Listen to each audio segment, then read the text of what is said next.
Hello student, তোমরা যারা ক্যালকাটা ইউনিভার্সিটির আন্ডারে কলেজের ছাত্রছাত্রী আছো এবং তোমাদের সিবিসিএস সিলেবাস অনুযায়ী অর্থাৎ ওল্ড সিলেবাস অনুযায়ী প্রথম সেমিস্টারে শিক্ষাবিজ্ঞান পাস কোর্সে সাপ্লি আছে, অর্থাৎ সিসি বা G1 পেপারে সাপ্লি আছে, তোমাদের জন্য আজকের ক্লাসটা খুবই গুরুত্বপূর্ণ।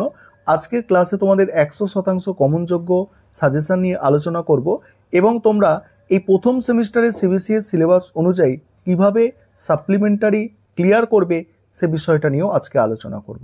দেখো, তোমাদের প্রথমেই 10 নম্বরের জন্য যে প্রশ্নগুলো তৈরি করতে হবে, দেখো 10 নম্বরে তোমাদের 3টে প্রশ্নের অ্যান্সার করতে হয়। এবার এখানে আমি সালের প্রশ্নগুলো তুলে দিয়েছি, তোমাদের কি কারণে সালের প্রশ্নগুলো তুলে দিয়েছি। তোমাদের 2022 এবং 2020 সাল খুব ভালো করে তৈরি করতে হবে।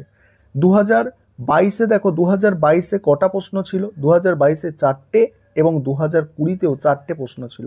এই 8টা প্রশ্ন 10 নম্বরের জন্য খুব ভালো করে তৈরি করতে হবে, তবে তোমরা 3টে প্রশ্নের অ্যান্সার করতে পারবে। কারণ অন্যান্য সাবজেক্টগুলোই দেখবে প্রিভিয়াস ইয়ার্স থেকে খুব ভালো রিপিট আসছে প্রশ্ন, ঠিক আছে, কিন্তু এই এডুকেশন সাবজেক্টে প্রথম সেমিস্টারের যে সিলেবাস আছে সেই সিলেবাসে কিন্তু খুব একটা রিপিট আসছে না, প্রশ্ন তুলনামূলকভাবে অনেক কঠিন, সেই কারণে ছাত্রছাত্রীরা বারবার এটাই সাপ্লিমেন্টারি পেয়ে যাচ্ছে। তাই তোমাদের আমি সাজেস্ট করছি যেটা তোমরা ভালো করে এবারে তৈরি হও, আর এবারে এমনভাবে পরীক্ষা দেবে যেটুকু সময় তোমাদের কাছে আছে যাতে আর না সাপ্লি আসে। তার জন্য যে প্রশ্নগুলো তোমরা তৈরি করবে, দেখো, শিক্ষায় বৃত্তিমূলক ও গণতান্ত্রিক লক্ষ্যের ধারণা সম্পর্কে সংক্ষিপ্ত ধারণা দাও। শিক্ষায় বংশগতি ও পরিবেশের ভূমিকা, এটা মোস্ট ইম্পর্টেন্ট, খুব ভালো গুরুত্ব দিয়ে তোমরা পড়ো। তারপরে শিক্ষার সংস্থা হিসাবে পরিবারের ভূমিকা ও সীমাবদ্ধতা আলোচনা করো। নেক্সট, মন্তেশ্বরী শিক্ষা পদ্ধতির বৈশিষ্ট্য সম্পর্কে দেখো বিস্তারিত আলোচনা, এটা স্পেলিং মিস্টেক আছে, বিস্তারিত আলোচনা করো। এই 4টে তো করবেই। তারপরে দেখো শিক্ষা শব্দের অর্থ বোঝাও, শিক্ষার পরিধি সম্বন্ধে আলোচনা করো। একজন আদর্শ শিক্ষকের গুণাবলী আলোচনা করো, মোস্ট ইম্পর্টেন্ট প্রশ্ন। শিক্ষার সংস্থা হিসাবে বিদ্যালয়ের ভূমিকা আলোচনা করো। আর হচ্ছে শিশুকেন্দ্রিক শিক্ষা কাকে বলে, শিশুকেন্দ্রিক শিক্ষার বৈশিষ্ট্যগুলি ব্যাখ্যা করো। এই যে 8টা প্রশ্ন, এই 8টা প্রশ্ন তোমাদের খুব ভালো করে তৈরি করতে হবে। আর তোমরা আবার বলছি তোমাদের যে এটা কিন্তু তোমাদের ভালোই কঠিন আছে প্রথম সেমিস্টারে এডুকেশনটা, ঠিক আছে। কঠিন বলতে কি, এখানে কোয়েশ্চেন পেপারটা কিন্তু রিপিট আসছে না। ক্যালকাটা ইউনিভার্সিটি যেটা করছে, অন্যান্য সেমিস্টারগুলিতে কোয়েশ্চেন রিপিট আসে, কিন্তু প্রথম সেমিস্টারে দেখছো সেটা হচ্ছে না। তাই তোমাদের এই 8টা প্রশ্ন আমি সাজেস্ট করছি, এই 8টা প্রশ্ন দেখে যাও যাতে আর কোনো রকম সমস্যা না আসে। তারপরে তোমরা এখানে আরও 4টে প্রশ্ন 2021 সালের দেওয়া আছে, তোমরা একটু দেখে নিতে পারো। তার মধ্যে এই ডেলর কমিশনটা খুব গুরুত্বপূর্ণ আছে এখানে, ঠিক আছে। কিন্ডারগার্টেনটাও একটু দেখতে পারো, সুবিধা অসুবিধা।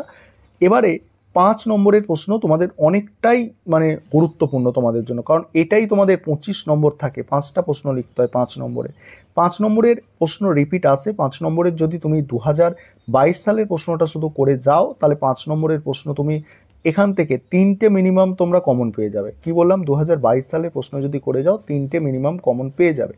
আরেকটা বিষয় তোমাদের এখানে বলি, তোমাদের জন্য এই এডুকেশন প্রথম সেমিস্টারে আমাদের স্টাডি মেটেরিয়াল তৈরি করা হয়েছে। তোমরা যারা স্টাডি মেটেরিয়াল পারচেস করতে ইচ্ছুক আছো, অর্থাৎ স্টাডি মেটেরিয়ালটা কিনতে চাইছো, নিচে স্ক্রিনে যে নম্বরটা দেখতে পাচ্ছ এই নম্বরে যোগাযোগ করে স্টাডি মেটেরিয়ালটা পারচেস করতে পারো, অর্থাৎ স্টাডি মেটেরিয়ালটা কিনতে পারো। এবার 5 নম্বরের প্রশ্ন দেখো, 5 নম্বরের প্রশ্ন যেগুলো করবে, বিদ্যালয়ের সহপাঠক্রমিক কার্যাবলীর ভূমিকা লেখো। তারপরে শিক্ষার সমাজতান্ত্রিক লক্ষ্য বলতে কী বোঝো, পাঠ্যক্রমের আধুনিক ধারণা সম্পর্কে ব্যাখ্যা লেখো। তারপরে দেখো প্রকল্প পদ্ধতির যে কোনো 5টি বৈশিষ্ট্য লেখো, এটা দেখো হবে না, লেখো হবে।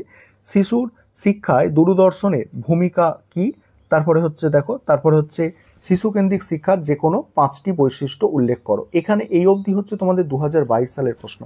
তোমাদের এখানে একটা বিষয় আমি দেখাবো, কেন বলছি 5 নম্বরের প্রশ্ন যদি 2022 সালটা করো কমন চলে আসবে, তোমরা লিখতে পারবে। দেখো এখানে দেখো একটা প্রশ্ন 2020-র একটা প্রশ্ন 22-এ রিপিট এসছে, আর এখানে দেখো এখানেও একটা প্রশ্ন দেখো রিপিট এসছে, দুটো প্রশ্ন রিপিট এসছে, ঠিক আছে। আশা করি এবারে অন্তত এই 2022 সালের প্রশ্ন থেকেই তোমাদের 3টে প্রশ্ন কিন্তু রিপিট চলে আসবে, ঠিক আছে। এবার 20-র প্রশ্নটা তোমাদের করতে হবে, সহপাঠক্রমিক কার্যাবলীর প্রকারভেদ আলোচনা করো। গণমাধ্যম হিসাবে সংবাদপত্রের ভূমিকা উল্লেখ করো। তারপরে খেলাভিত্তিক শিক্ষার বৈশিষ্ট্য, মন্তেশ্বরী শিক্ষার 5টি বৈশিষ্ট্য। এবার 21 সালের প্রশ্নটা তোমরা একটু দেখে নাও, তোমরা যারা পারবে 21 সালের প্রশ্নটা একটু দেখে যেতে পারো। এই খেলা ও কাজের মধ্যে যে পার্থক্য, ইম্পর্টেন্ট প্রশ্ন আছে। আর একজন আদর্শ শিক্ষকের পেশাগত গুণ, এটাও 5 নম্বরে দিতে পারে। এবার 2 নম্বরের 5টা প্রশ্ন লিখতে হয়। 2 নম্বরের দেখো আমি প্রিভিয়াস ইয়ার্সের গুলো সলভ করে দিয়েছি, আমি স্ক্রল করে যাচ্ছি, তোমরা একটু দেখে নাও। 22 সালের প্রশ্ন এটা আছে। 22 সালের প্রশ্ন জানো তোমাদের জন্য একটা ইম্পর্টেন্ট প্রশ্ন হয়, এটা দেখে নাও। আমি স্ক্রল করে যাচ্ছি, 22 সালের প্রশ্ন এটা যাচ্ছে। তারপরে দেখো, তারপরে আছে 21 সালের প্রশ্ন। 21 সালের প্রশ্ন 2 নম্বরের প্রশ্নের সমাধান, এটা 21 সালের প্রশ্ন আছে। আর আবারও বলছি, তোমরা যারা স্টাডি মেটেরিয়াল পারচেস করতে চাইছো অবশ্যই যোগাযোগ করে নেবে তোমাদের সাপ্লিমেন্টারিটা যদি ক্লিয়ার করতে চাও। তারপর 2020 সালের প্রশ্নপত্রের সমাধানটা দেখো। 2020 সালের প্রশ্নপত্রের এটা সমাধান আছে, তোমরা তোমাদের সুবিধা মতো স্ক্রিনশট নিয়ে নিতে পারো। 2020 সালের প্রশ্নপত্রের সমাধান, এই 2020 পর্যন্ত আমাদের কিন্তু সমাধান করা আছে।